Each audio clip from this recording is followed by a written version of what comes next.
করো না, কষ্ট পেও না, তোমার রব তোমাকে ছেড়ে দেননি। ওয়ালা সাউফা ইউতিকা রাব্বুকা ফাতারদা, তোমার রব তোমাকে শীঘ্রই দান করবেন আর তুমি সন্তুষ্ট হয়ে যাবে। আলাম ইয়াজিদকা ইয়াতীমান ফাআওয়া, আল্লাহ বলছেন আল্লাহ কি তোমাকে ইয়তীম রূপে পাননি, এরপর আল্লাহ কি তোমাকে প্রতিপালন করে বড় করেননি? ওয়াজাদাকা দাল্লান ফাহাদা, আল্লাহ কি তোমাকে পথভ্রষ্ট পান নাই, তোমাকে আল্লাহ পাক হেদায়েত দেন নাই? তো আল্লাহ যে এগুলো করেছেন সে আল্লাহ তোমাকে পরকালে ইনশাআল্লাহ ভালো রাখবেন। ফাআম্মাল ইয়াতীমা ফালা তাকহার, তো তুমি এতিমদের প্রতি কঠোর হয়েও না। ওয়াম্মা সাইলা ফালা তানহার, কেউ চাইলে তার হাতকে খালি ফিরিও না, ধমক দিও না। ওয়াম্মা বিনিআমাতি রাব্বিকা ফাহাদ্দিস, তোমার রবের এই সমস্ত নিয়ামতগুলো তুমি মানুষের কাছে বর্ণনা করতে থাকো।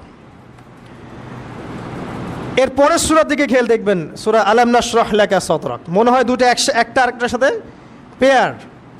আলাম নাশরাহ লাকা সাদরাক, আমি কি তোমার হৃদয়কে প্রশস্ত করে দেই নাই? ওয়াদা'না আনকা উযরাক, তোমার বোঝাগুলো হালকা করিনি?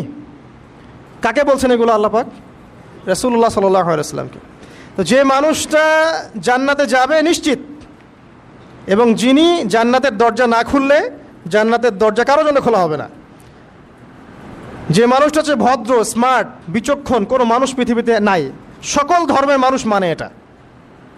কিছু আছে শয়তান, মানুষ টুবি শয়তান, এরা মানে না, বাট দেখবেন ম্যাক্সিমাম মানুষই মানে, হোক সে ইহুদি বা খ্রিস্টান বা হিন্দুইজম বা মুসলিমরা তো মানেই, সবাই মানে যে মুহাম্মদ সাল্লাল্লাহু আলাইহি ওয়াসাল্লামের মতো স্মার্ট, বিচক্ষণ, ভদ্র, সুচরিত্রের মানুষ পৃথিবীতে কোনোদিন আসেও নি, আসবেও না।